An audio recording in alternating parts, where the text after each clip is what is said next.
All right, this is the Sam Oxer Jr. Show, coming to you from Frederick, Maryland. The natives like to call it Fred Neck, Maryland. Anyway, we've got a great guest tonight.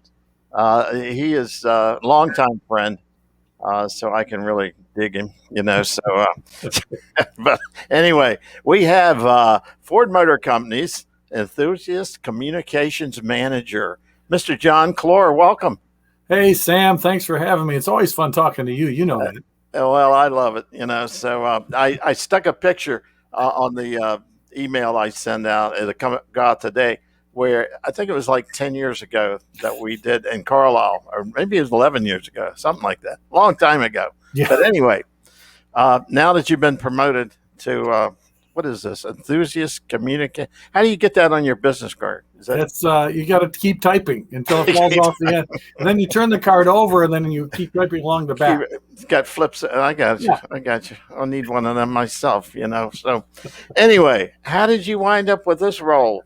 I know you've got a long list of things, accomplishments. Well, it was. I call it evolved. Evolved. Yeah.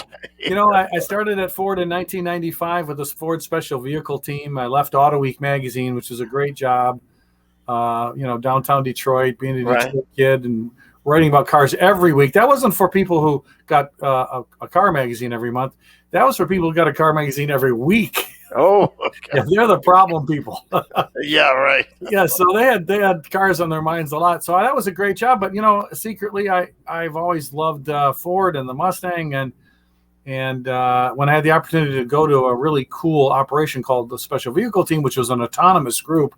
Yeah. Really, in many ways, Sam, it was a niche marketing experiment, which Ford turned into the longest running, best selling special vehicles group in the company's history, and they just turned 118 years old just recently. So yeah, I jumped, and I was there I thought it was the coolest job in the world. I was there for about 10 years. I did their communications. I did a lot of marketing, and then that thing called the internet came along. Oh yeah, I remember that. Yeah, somebody said about it's going to be big. I guess I don't know. I know. So I told my brother, I said that ain't never going to happen. I said, no. Nobody has computers. It'll never go. Who's going to carry that around on your phone? Right. Who's got time Who's got time for that stuff? Right. It's crazier, Yeah. So then I was kind of drafted over to the SVT website, and of course, being autonomous, that meant all of our products were only on our website, not on the Ford Motor Company website, only on the SVT site. So that was all wonderful, except then the day came after about a decade at SVT that Ford wanted to disband it because we were a bunch of renegade outlaws, cowboys, making stuff. There was no rules. We were just on our own, and we were not with mainstream Ford. We had our own press fleet, our own marketing. The dealers paid for our marketing, not Ford. The engineering came out of Advanced Product Creation with Neil Ressler. It was a great thing, but when it died, I said, you know what? Not interested. I'll go back to what I was doing. So I did spend a time as a Detroit editor for Edmunds.com. But I miss press cars. Driving a Ferrari or something. That's fun. But then Ford called me back and they said, you know what? We're launching, and their stuff's got to go over to Ford Racing now. And we're launching an enthusiast section over there. So I jumped back I spent 10 years at Racing, Sam. Another 10. Right. There. But what happened was, Ford ran into trouble like every other automaker in 2005, and they even mortgaged their logo for a while. Oh, wow. Now, they didn't declare bankruptcy.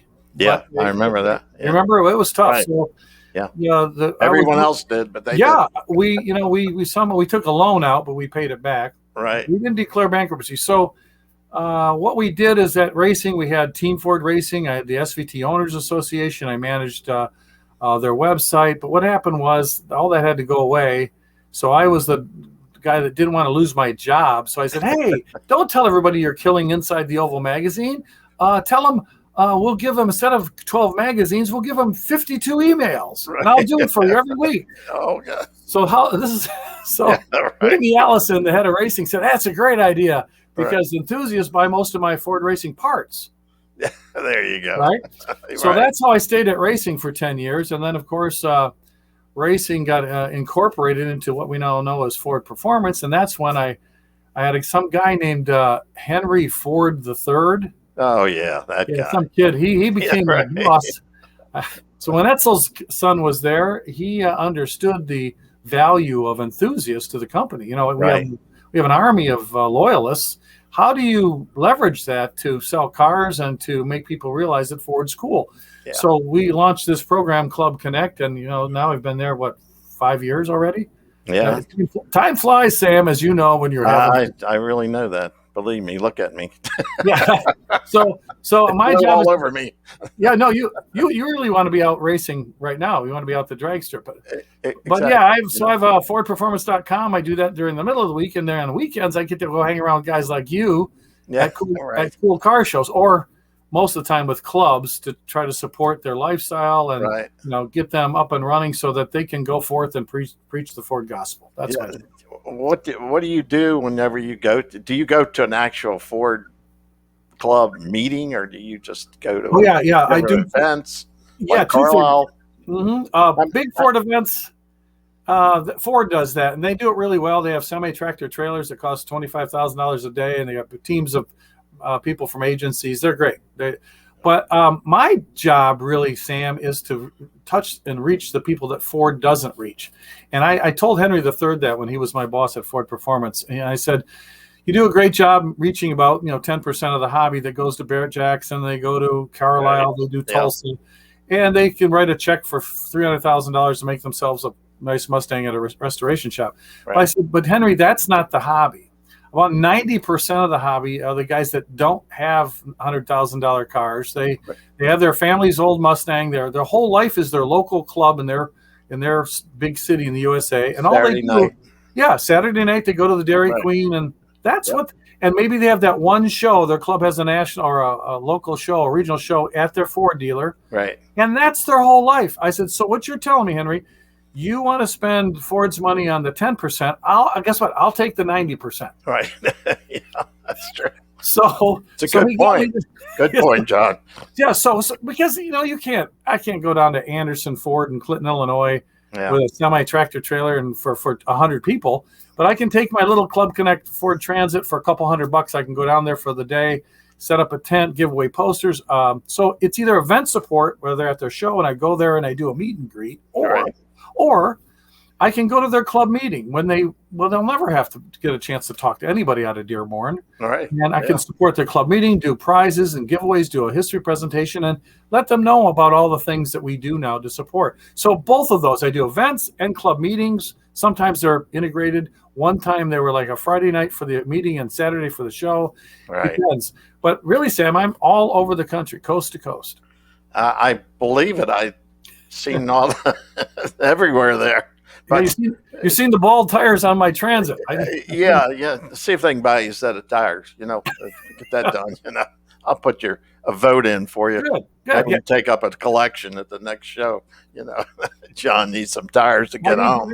And COVID did put a big hurt on us, but then I just Zoom meeting myself to death. Yeah, And in exactly. a way, Sam, as you know, with this technology, in a way, I actually did more speaking engagements with COVID because I could do 3 or 4 a night. I couldn't drive to Davenport, Iowa, and get back by the next day. Yeah, exactly. So really, I did a lot of speaking and Right. interacting with clubs last year, but now it's just glad to be. It's great. I'm seeing you at Carlisle, seeing the people and the cars. That was a Oh, major show there. That they really 3,200 and some cars, or 33, something like that. yeah. They actually It was set great. a record. Can you believe that? I mean, a record. I mean, I know. I don't that- know if everyone was stuck at home or whatever. So, but now you before. Let's see. Wait, I seen something here. You were when you were a journalist, Iacocca Award winner. Tell me about that. Well, that was a real honor because Lee set up that foundation for people within the hobby, and a lot of people get writing awards, and you know how actors and journalists are. They give themselves pats on the back. They give themselves their own award. That'll work. Yeah.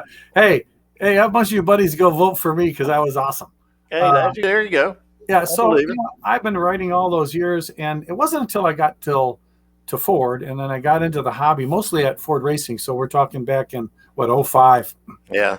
So this work in the hobby, here's the thing, Sam. People found out that Ford didn't pay me to actually go to meetings and all that stuff and go to Right. shows. They paid me to run the website, the communications platform, do an email blast and do that. Yeah. I was a journalist, so it's easy to write and edit, and that's what they paid me for. But the word got out that I realized really quick that how do you get really cool stories? You don't get it from a desk in Dearborn. No, no. So if I don't go out and meet all these people and meet all the fans and get their stories, everybody's got a Mustang story. Yeah. And almost every Ford vehicle has an enthusiast club. So when I started that on my own, word got out that John's just doing this because he wants to do something for the hobby. And the more that got, and I did. I mean, yeah, sure. Be honest with you, Sam, I did want the stories because that's how I got them. So when word got out, people behind the scenes thought, you know what? He didn't have to do that. A lot of guys would just punch the clock and move on and retire. Yeah.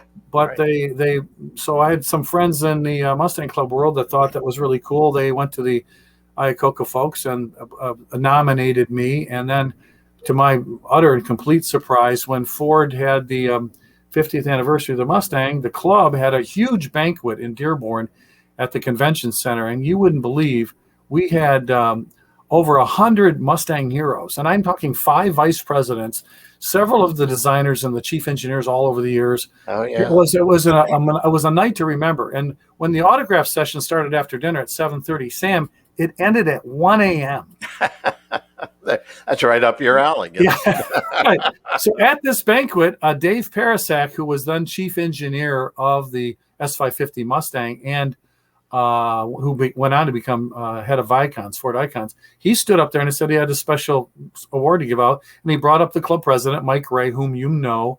Right. Yeah. Mike is the president of the Mustang Owners Club of Southeastern Michigan, one of the biggest clubs in the USA. Yes. And I thought, they're going to give something. So they called me up and I go, I thought, I'm going to help maybe hand this award off. It was a photo op. Yeah. Guess what? They said, John, you've won the Iacocca Award. And I, for the first time in my professional life, I was speechless. Yeah, that's hard to believe. I don't believe that part. It's true. I don't know what to say. So winning an Iacocca Award, there's only a handful of people have got it, and now they don't give them away anymore with Lee's passing. Wow. So that was a great honor, and it just shows you the brotherhood that's in the enthusiast hobby. Oh, it is. It's very tight knit bunch, that are, especially in the Mustang thing. They are just like, you don't say anything bad about a Mustang, you'll be thrown out of that club. You will. Or we'll just make you join the Camaro club. Right, exactly. I think there is a Camaro club. Yeah, right. Camaro. God, are they still selling? I don't even think a few of them. Horrible. That's the beauty of being in market for all these years, right. and continuously, and then figuring out every generation how do you make Mustang still a Mustang and yet still appeal to whatever it is that society wants at that particular time. And we've been able to do that all these years. And it's still, I will argue with anyone who says there's a more iconic American car somewhere else or Brand X, because there isn't. Across the world, we have Mustang clubs on every continent except Antarctica. Well, we'll see about that one. We're sending you. Well, that could be a PR stunt, which Ford could dream up. But I think hundreds of thousands of people, and like I said, you don't ever have to have owned a Ford Mustang to have a Mustang story, because your uncle could have had one, the kid in high school, the guy down the block who did the burnout. Well, you've got a few of them, right? Yeah, I at one time had 7, but then I realized I'll never have time. Your wife talked to you. Yeah, she. Are you going to try to get the car painted, or are we going to get granite? Are we going to get granite in the kitchen? Right. Yeah. Then when I figure that one out. I sold the car. I said, "Honey, you're just taking me for granite." Yeah, there you go. Oh God. Have you lived in Michigan all your life, or what? Yeah, born and raised in Detroit. Is that right? Was on the east side of Detroit my whole life. I went to parochial school on the east side of Detroit. High school in downtown Detroit, and then I went to Wayne State University, which is downtown Detroit. After I got married, I lived in an apartment in the suburbs because I worked at the Detroit News for 15 years. That's where I got my journalism chops before I went to Auto Week. Oh 15 boy. years at the paper. I was going to become the auto writer at the newspaper, but a guy named Bob Irvin, a longtime auto writer there, just Yeah. did not retire, Sam. I think when I left the paper after 15 years, Sam, I'm not making this up. I think Bob was like 100. I was going to He was, say. and he still wasn't going to retire. So that's why I went to Auto Week. But yeah, Right. and then after we got married, I bought a house in Detroit, in the city of Detroit. Wow. Lived there for about 15 years, and just recently I just moved. Detroit's literally 6 blocks from me. I live in Harper Woods, Yeah. and I've been in Michigan my whole life. A Michigan kid, so obviously That's the Millionaires Club, isn't it? Yeah, no, that's gross. No. That's Gross Point and Novi, and yeah. I feel sorry for you having the governor you got, but Yeah, you never know what people voted for high gas prices. I can't figure that out. yeah, right. I just I went to the gas station the other day and had to call the police. I said, I've been robbed. And they said, who? I said, over there, pump 8. Yeah, right. That's the truth. Oh my gosh. It's terrible. But it's getting worse, Yeah, and I just saw today that the governor of California said, don't plug in your electric car. We need the power. Exactly. Geez, I'm feeling bad for those guys. What do you think about this electric cars, man? Well, I mean, apparently it's the future, but my issue with it is I like markets to determine the future, and not politicians or government. Right.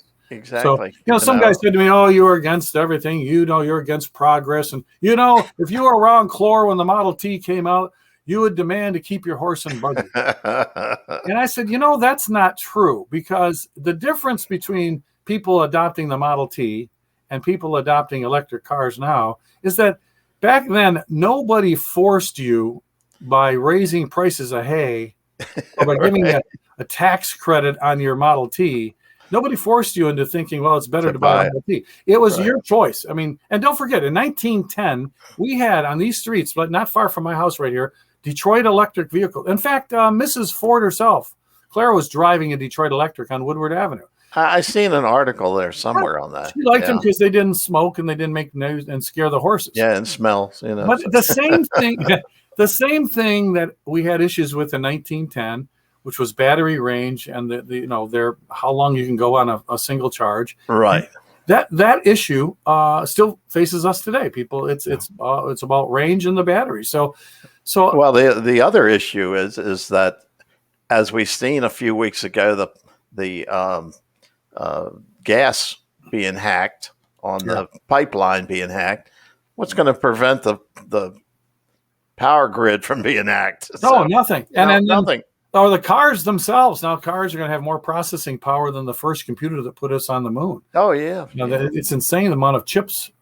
We can't get the chips right now, but the amount of chips that go into a typical PCM in a car's computers and electric cars are way more sophisticated. Oh yeah. In fact, they're interactive. Ford once, Jim Farley said there's probably more money in the data you'd get from a driver than selling them the car themselves. So that's how things have changed. So I mean, I'm not against electric if that floats your boat and that's what makes you happy and you think you're going to save the earth, go for it. But for me, the U.S. fleet is 12 years old, the average car. So it'll take at least a dozen years just if we all try to buy one tomorrow. Exactly. And I think it's going to be a gradual process, and it may not be. There are discussions whether a switch to electric power is actually technically more carbon neutral than the ICE engines, who have become so clean now. You can actually drive a new car through LA and the air going into the car is dirtier than coming out of the tail. It probably is, I believe. I think it's going to be a process, and it will.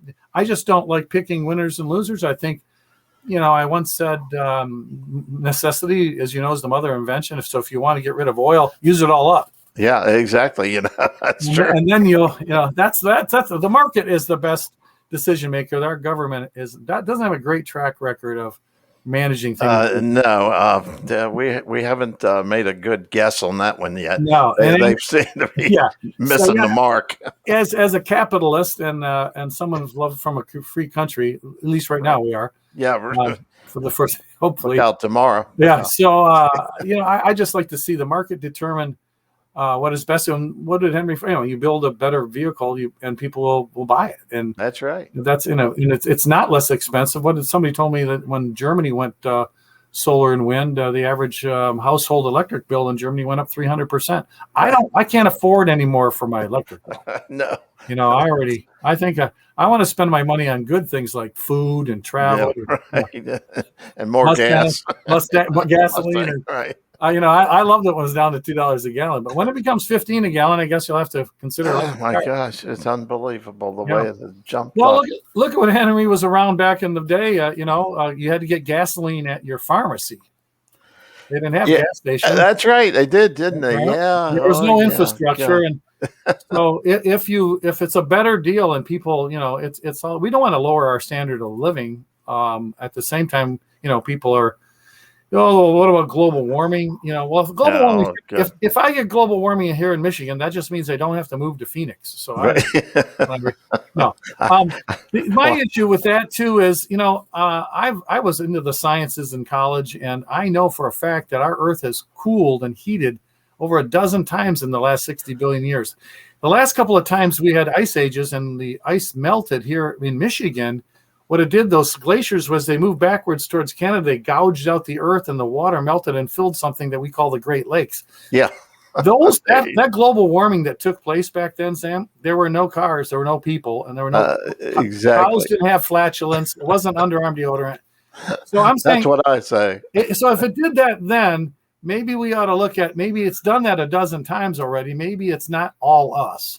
NASA says it's the sun. It's whatever happens to the sun makes and controls our weather. Well, I mean, so I don't know. Is there any better than NASA?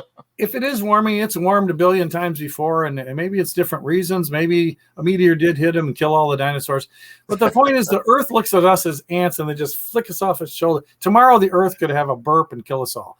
Yeah, exactly. The panic and the alarmism, concern is good. Doing the right thing is good for the planet. But this alarmism and this, science is all about questioning. Science is built on question. Now, if you question it, you're what do they call you? A denier, non-believer. Yeah, you're a. You have little 12-year-old girls who are traveling the country saying, "You've ruined my childhood." Oh. Right. These people are nuts when I hear them. Yeah, everything is just like life. Everything should be in moderation, and the zeal, the zealots, if you will, about self-driving cars, about the planet, about EVs. It's not the right path. I mean, human nature is to let things take their course and make. I don't really. How are you going to do a self-driving car that's 100% safe? I mean, is your computer 100% safe every time you turn it on? It does things I still can't. I can't explain it.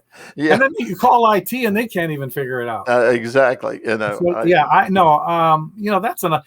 Now they said, pretty soon we're going to get pods, and we'll just climb into the pod and punch in where we want to go. That way we can check our email and we can go shopping on Amazon on our phone. By the time we get there, we didn't even have to drive. Yeah. I don't know about you, Sam, but when I got of age and I got to be able to get in my automobile with a 4-speed transmission and a 2-lane highway, I drove out of Detroit. I drove up as far as I could. I went to Blueberry Farms and just took her out to listen to the exhaust. I mean, driving was a pleasure. Driving was a thing, didn't you feel great? That's right. The empowerment of the freedom that you feel having your own car. A pod? 16 years old, man, I was like, oh, God. I couldn't wait to get the driver's license. Yeah. And we were out in the country. I had a car when I was like 11, 12 years old. Oh, driving on the back 40. Yeah. I was I didn't ever got on the road, but we had a racetrack up in the woods, a circle track up in the woods, and we would wear that thing out, boy. It'd wear us out. We'd run out of gas, and then we'd have to bum money to get enough gas to keep running. No, that's it. I feel sorry for the generations of people that don't feel the empowerment of your own personal transportation device. And then, pods and train. If you love subways and trains and buses, or you want to take your bike to work, that's great. Go for it. Yeah. But, for me, that leaves more gas for me and more room on the road. Yeah. Stop buying stuff from Amazon, and we don't have to have so many trucks. Put all those back. Put those back on the rails. That made sense. Railroads are much more efficient than having all these billions of trucks out there. But I got to have it overnight because I need this piece of jewelry for going. Right. it's Don't so get and so's birthday, yeah. So, But I yeah, feel it's sorry for wild. people who won't be able to experience what we for cars, your Oh my first gosh, car, no, and that freedom and the personality that you can put into your automobile.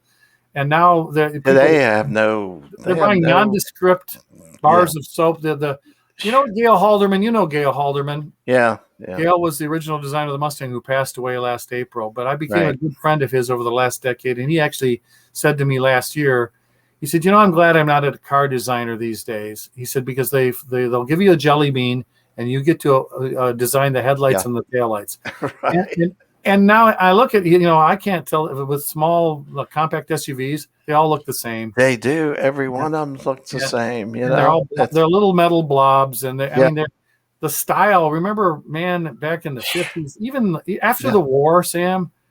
Used Oh, to change every year. It was a different style. and you'd go, oh You wow, could go back and name the year and all that stuff. Now, you look at them today, you don't know what year it is, there anything or what car it is. from 2010 to 2020, and you don't have any idea what the brand is, and No, so that's indoctrinating us towards driving into a pod. We're gonna have a pod yeah, on the track. Kind of like when you're at the amusement rides, you're too young for a kid, so they put a little rail in the middle of it so you couldn't steer off the road. right.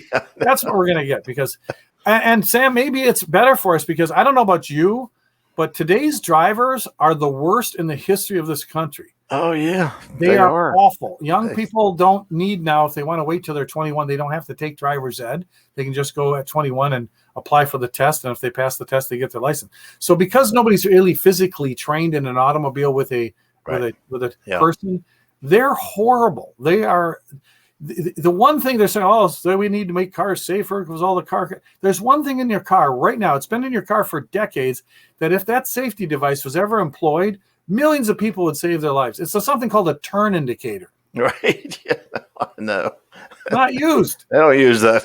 They don't. They just turn. It's an obsolete item. Horrible drivers. Oh, So maybe we need self-driving cars, Sam, because the new generations of drivers certainly can't drive the way we can. Oh my gosh! I'll tell you right now, it's crazy out there. You got to watch every one of them. I know, and I have to be careful because that may offend someone. And everything we say today. Yeah. Oh yeah. Well, they can flip the channel somewhere else. Yeah.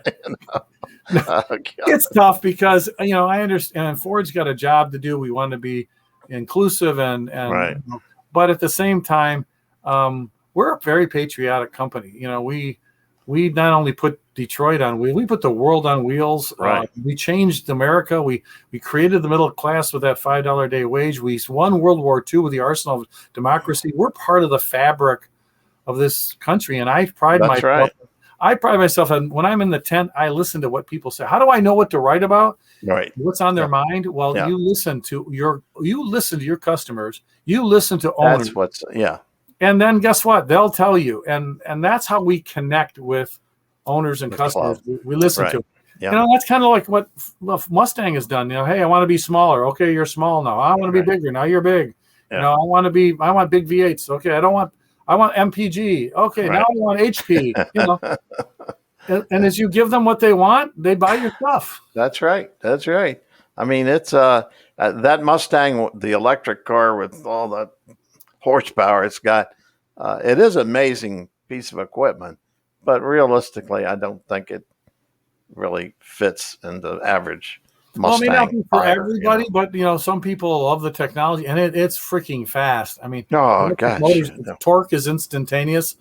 And this new Ford Lightning pickup is actually faster than I was on the PN96 Lightning SVT team that developed the original Lightning, the second gen, and that new electric truck is faster than our supercharged version 0 to 60. So I mean, the technology in of itself is cool, and but like I said, it may not be for everybody. And I just think the government and companies realize that there should be a mix of the best. Science has always proven that.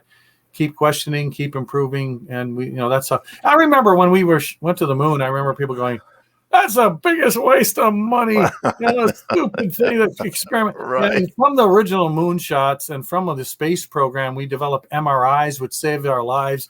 The microwave oven, solar panels. Right.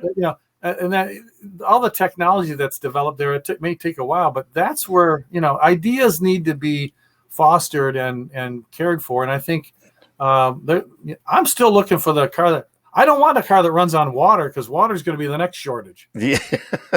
Out in California, you can't. Yeah, when they turn off the Hoover Dam, there'll be a lot of thirsty people down there in the desert. Right. I told them not to build Las Vegas so big. That's right. We'll all move back to Detroit, but by then we've already knocked down all the abandoned houses. We'll have to build. There's problem after problem. It is. I don't want to be governor. Yeah, right. The other thing is they're not allowing the kids, younger people, to go into a class that they actually work with their hands. Everybody can't do a computer. Everybody can't go to a college. Well, look at the colleges. First of all, their tuition's gone up 3,000%, and so after you spend $250,000 on your education, you make $3.50 more an hour, because you graduate from the front of the McDonald's to the fry. Right, exactly. And some of these degrees, I got a philosophy degree. Well, okay. Yeah. Now what do we do? I don't see that. I've been looking in the classifieds. Needed philosopher. Well, look at studies. You and your gender studies degree. That's all fine and good. It makes you feel good about yourself, or maybe for other people. But I don't see anybody hiring for that. By the way, when your air conditioner goes out, your car breaks down, your plumbing backs up. Exactly. All the people fixing those are older people who would like to work with their hands. Right. And now, car techs, Ford is really being aggressive on getting young people who are not going to go to college and go into debt for a degree that's useless. But if they work with their hands, you can, as a tech, as an auto tech, they're highly skilled people, and they start at 60, 70,000. I know auto techs that have been at my dealership that are making six figures a year, and they will make that through their retirement because they use, and there's some sense, Sam, of, I don't know, when you work with your hands and you fix them, some satisfaction. Proud. Yeah. You're proud of it, and you're proud of what you have done. Yeah. But, Elon Musk even said, hey, I don't want these college grads. They want to start at the top and go down, Yeah, they want the corner office and start. Right, exactly. He said, I don't want none of that. Beyond that, Sam, I mean, who is going to do the electrical and plumbing and build the highways and the roads? And I mean, you can't have everyone just think they're going to work in the service sector. Exactly. You need to work. You need to building and manufacturing. We've outsourced everything to China, and that's why they're growing into a superpower. Can you imagine getting into war with China when we build all our planes over there and they go, exactly. Hey, listen, we're having war with you, but would you send us some jets? You shot the last ones down. Right. Yeah. It doesn't happen that way. We need to manufacture. Our blood pressure pills are all manufactured over there. Tomorrow, if we stop building them, making blood pressure pills, we all die. So we're all worried about this silly stuff. So that's why you need to get in your Mustang. You put the top down on your Mustang, you fire it up, and I hope you got a better exhaust on it. Rum, Right. Sorry for all the earth folks it sounds a little louder, but and then you get out on that highway and put your troubles behind you. Exactly. America's still a wonderful place to go driving if you get out of the congestion, and there are beautiful places in Michigan. I love to go cruising with the group and hanging out with friends, because the cars will come and go maybe, but the friends you make in the Mustang Club. There you go. My friendship with you, Sam. They said after our first interview years ago, Carlisle, I'll never see you again. He's never going to have you on again. Sam Oxford. It took a while, He'll never see you again. Boy, you never see you. Get rid of him. No. Yeah. Give me somebody that knows something. Right. Exactly. No. So that's why I'm into it. And it's a very fulfilling job it's an important role, I believe, at the company, because other companies don't have communications manager for enthusiasts because they don't have this many enthusiasts. Yeah, that's true. There again, it's demand. Yeah. Loyalists, you become loyal. I know you hear about Apple and, Coca-Cola. Well, not recently. They've made some dumb mistakes. Or maybe Strauss. But there's people loyal to a brand, and there's a reason, because the products are usually good. It's not because whatever. And if you don't make good products, your loyalists will go away. Then it doesn't matter what your brand was. It'll take them long. You're gone. Yeah, and so to me, having a company that has such a great loyal following it's an honor. And then how do we get them all to be on they're way more valuable to Ford than our advertising agencies, our Facebook pages, our little videos on YouTube. Because I'm a believer, Sam, that the way to pass the torch on auto love is to have young people get exposed to the hobby.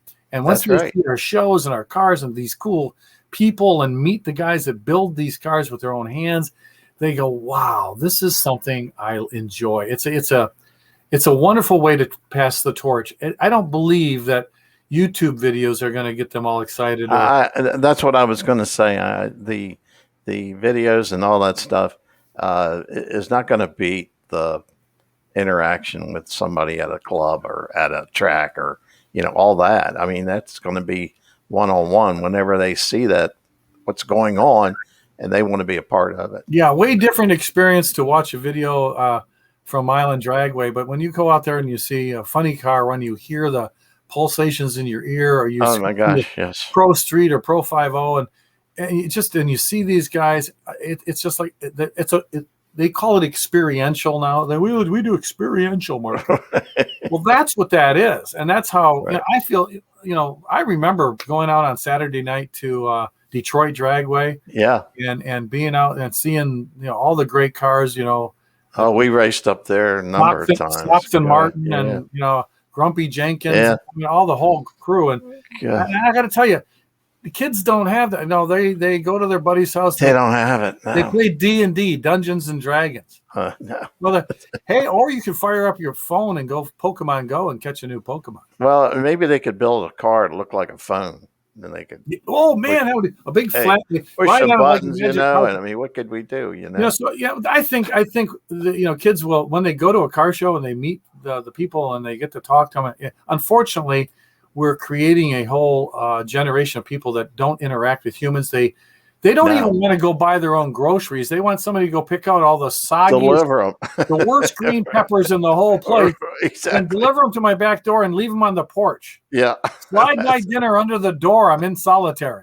Yeah, exactly. It's crazy. I feel sad because, unfortunately, what people don't realize, humans are a society-built, interactive species. One-on-one. We need that interaction with other humans, and we're going to turn into a bunch of wackos if we are careful. We got enough of them. Yeah, that's true.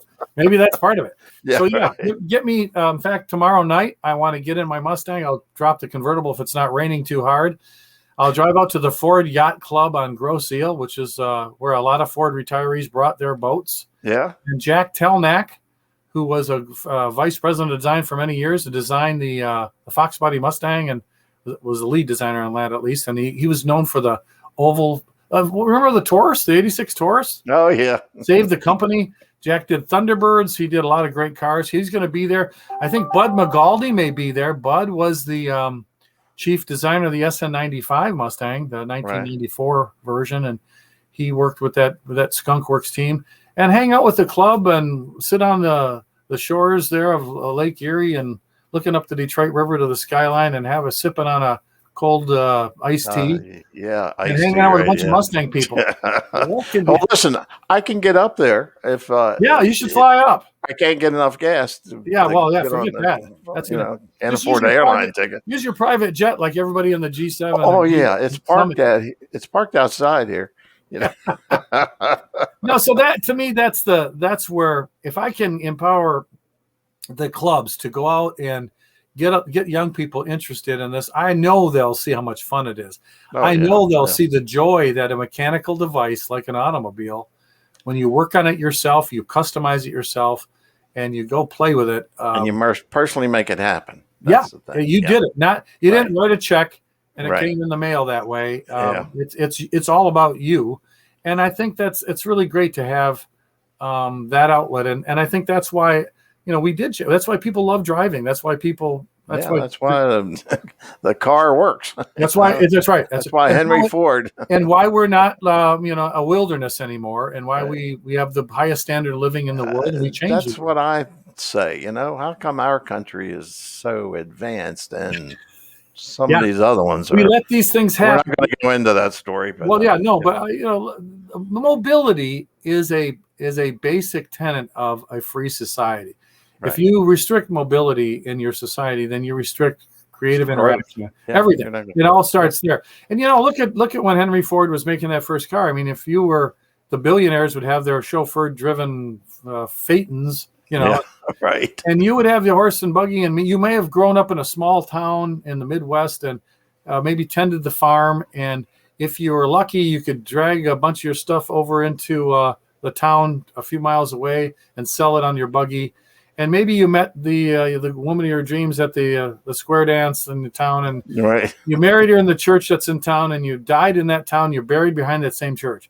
Right. But now you can get in your car. You can drive across the U.S. in 2.5 days. Yeah. The entire United States of America is your oyster. You can do anything, go anywhere, start fresh. People move. Right.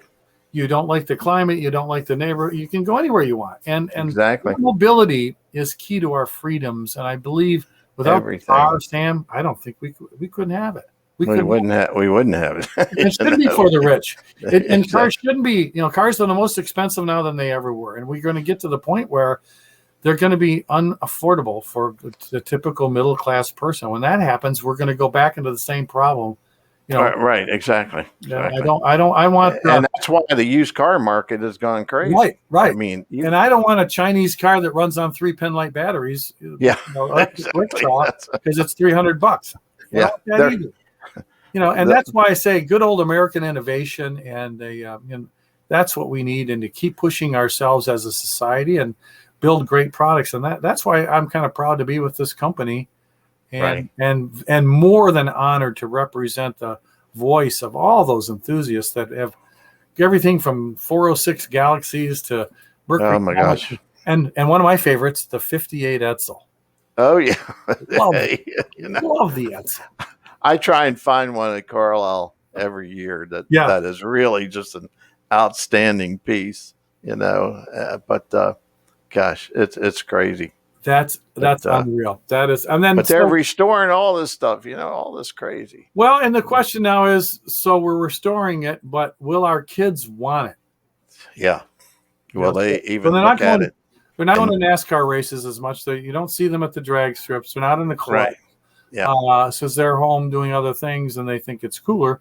But the question is, so when I know several guys that passed away, and the wife calls me and said, "Oh, my husband had 5 Galaxies, and said they were all worth 50. Well, now they're worth 30 because the market's flooded with them." Right. And it's like street rods, the 32s, and the fat fendered cars. Yeah. Right. You couldn't get a 55 shoebox Chevy for under $40,000. Now that you can find them, and you can get them. So there's a bubble in the hobby. As kids get older and say now the hottest Mustang it's the 5-liter Fox body, because I know. Those guys are turning 50, and now they got a job where they can afford a whole car. And I never could afford one in high school, but I wanted one. And whoever thought that the older Fox body would be something so desirable has driven the market crazy on it. As we get older, look at Carlisle. You see fewer and fewer Model Ts and Model A's, and fewer and fewer of the 50s. I love the 50s cars. Those were to me the golden era of automobiles, but fewer of them making the trip. They mean the bias ply tires and ignition points. It's harder to get them there. You got to trailer them, and I don't want to see just all late model Mustangs at Carlisle, because if I want to see late model Mustangs, I go to my Ford dealer.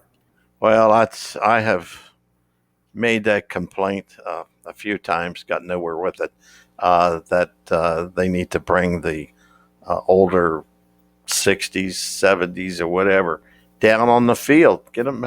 People go in there and they don't even know they're there. Yeah, not up on the hill. And the other thing is, the way to encourage them, like what clubs are learning. Carlisle could learn a lot by saying, if you own a pre-19, say, 68, right, then you get it for $5. Yeah, right, exactly. Because that way, to take the burden of towing them, and there's a lot of money involved in going to Carlisle with the hotels and food. Exactly. With clubs, they shouldn't charge young people. If you're under the age 25, you should have free admission to all the events, and your membership should be $5 instead of $45. And if you get involved in the club, the club should work towards marketing itself through you. Right. Use social media. There's a million ways that clubs are now learning that lesson, and that's my job and my goal is to spread all that best practices so that clubs will understand. Hey, we can get young people interested. Exactly. They do like cool cars. They Yeah. really do. And the best way to get them involved is through us. Yeah. And I've had people say, one guy that was in the store, he says, I like the older Mustangs, but I don't see them up there, Carlisle. I'm not going back. And I'm going like, I passed that on, but it didn't get anywhere. But it's whatever.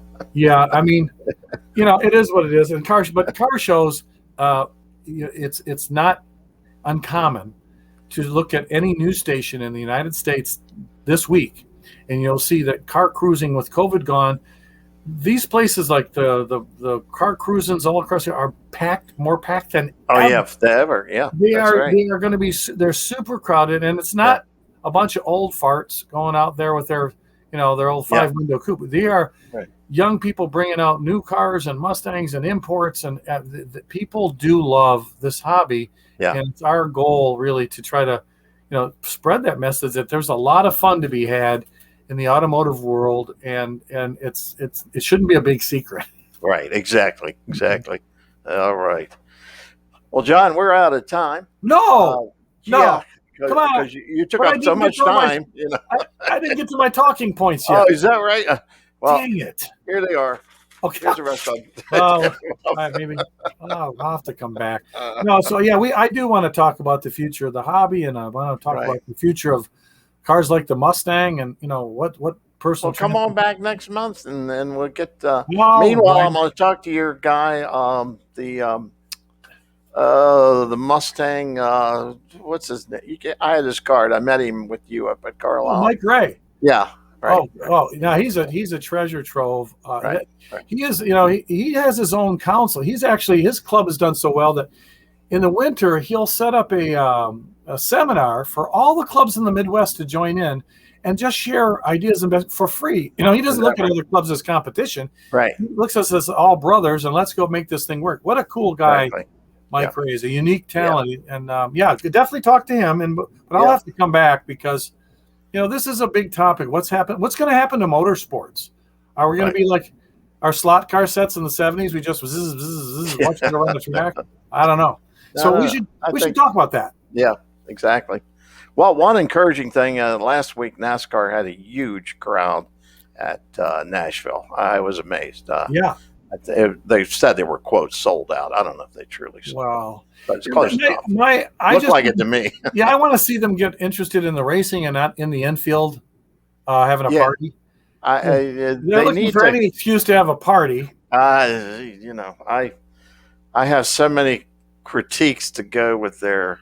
They give you no information about the car. Raise the hood. Let us look under the hood of the car. What the hell kind of motor do you have, or whatever? Well, that used to be, Sam, I don't know about you, but when NASCAR first started, it was stock car racing. I talked to the Thunderbird Club recently about the Thunderbird's history of racing and how, back in post-war America, you took the car you bought in the showroom. It was win on Sunday, sell on Monday. Exactly. Those cars were the actual. We had the same a 427 or a 406 or a 426. Exactly. That's what you bought. Now the NASCAR racers are not. They're not made by the manufacturer. They're like customized go-karts. Yeah, exactly. I wouldn't mind the day. That's why I think Trans Am was so cool. Because those were Mustangs and Camaros and Javelins and Barracudas. I would like to see, that go back to what you buy and go race that. That's what people. I think that meant something to somebody. But NASCAR will probably never do that. But to me, that's coming out with the next year's model, which would be totally different car. And it will be just.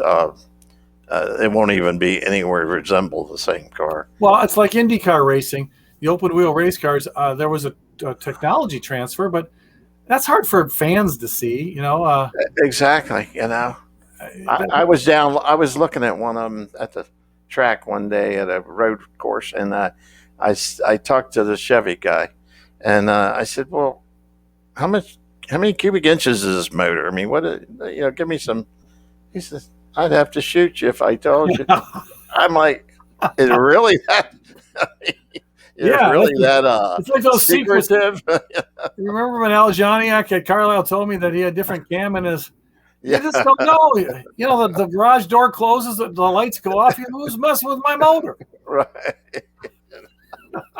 Sam, it's always a pleasure. Let's Don't talk go there. cars anytime you want. All right, bud.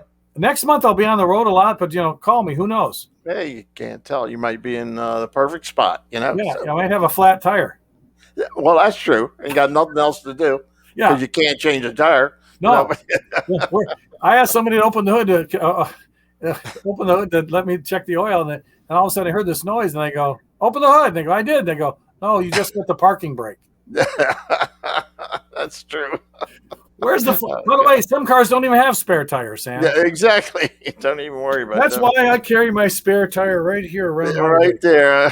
Oh That's my gosh. I always got it with me in case I got to roll down a hill somewhere. Exactly. I'm sure your wife told you that too. P.S. It wasn't her cooking. But anyway, it was. God love her though. Oh, don't say that. Well, to all your fans, I just love being on with you guys, and let's talk soon, Sam, as soon as you can. All right. I appreciate it so much. You're a great friend, and we'll see you down the road. But meanwhile, we're going to have another show with you. So great. You are entertaining. So look forward. Good. Yeah, let's try not to get in trouble, and please, God, don't get me fired. Right. Hold on a minute. Thanks, Sam. Thanks everyone for tuning in tonight. We really appreciate it. Always a great interview with the famous John Clor.